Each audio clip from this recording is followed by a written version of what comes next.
I would like to repeat my colleague's question to you. Thank you for being here. To answer these questions and for your service. Was Edward Snowden a traitor to the United States of America? Senator, I will also repeat my answer. He broke the law. You said earlier that you were offended by a question that my colleague from Kansas asked, which I think was his duty as somebody on this committee to fulfill his responsibility to advise and consent. We are not here to be a rubber stamp for the President of the United States. So let me ask you again, do you believe, as the chairman of this committee believes, as the vast majority of members of our intelligence agencies believe, that Edward Snowden was a traitor to the United States of America? Senator, if confirmed as Director of National Intelligence, I will work with you to make sure that there is not another Snowden-like leak. Media. It's not a moment to propagate theories, conspiracy theories, or attacks on journalism in the United States. This is when you need to answer the questions of the people whose votes you're asking for to be confirmed as the Chief Intelligence Officer of this nation. As my colleague said, this is not about you. It's about the people that serve the intelligence agencies of the United States. Is Edward Snowden a traitor to the United States of America? That is not a hard question to answer when the stakes are this high. Senator, as someone who has served in uniform. Yes or no, is Edward Snowden a traitor to the United States of America? As someone who has worn our uniform in combat, I understand how critical our national security is. Apparently you don't. Apparently you don't. Let me ask you, I've worked very hard to put your own words here in front of the committee. Not, fake news, not conspiracy theories on the internet, but the actual things that you have said. On February 23rd, 2022, at the very moment that Russian tanks were rolling across the peaceful border of Ukraine for the first time, you tweeted at 11:30 p.m. your time, "This war and suffering could have easily been avoided if Biden administration / NATO had simply acknowledged Russia's legitimate security concerns regarding Ukraine's becoming a member of NATO."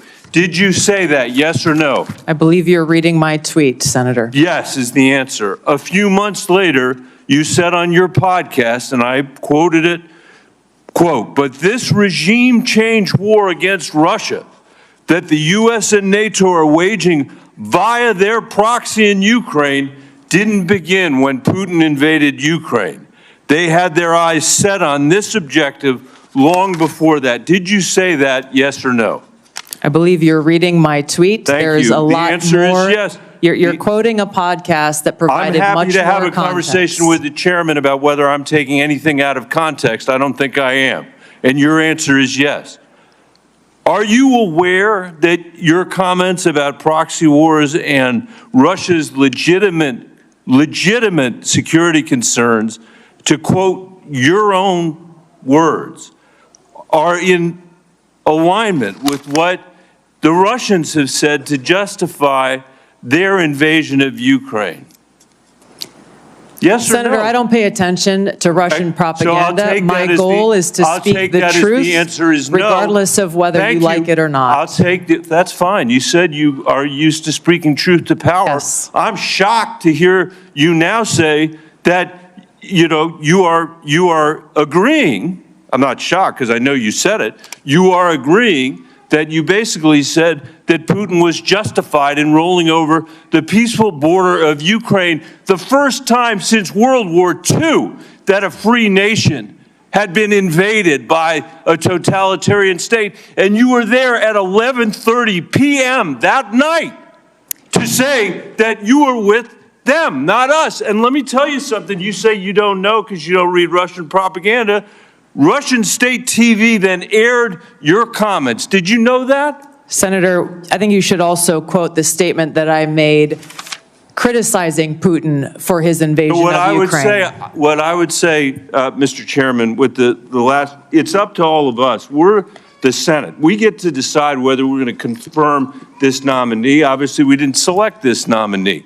But can't we do better than somebody who doesn't believe in 702? Can't we believe that somebody who can't answer whether Snowden was a traitor 5 times today, who made excuses for Vladimir Putin's invasion of Ukraine, the first time that I'm aware of any American official has done that? I'm questioning her judgment. That's the issue that's at stake here. And as you said, and I totally agree, this is about our intelligence officers. And you cannot most of what we do here is in secret. This is one of the very few opportunities that you will ever have to have a conversation with this panel in public. And the record is going to be very clear about the position you took with regard to Edward Snowden, and the record is going to be very clear about your reaffirmation of the statements you made in the middle of the night when Russia was invading the free country of Ukraine. And I hope we will take that in consideration when we have this vote. Your time has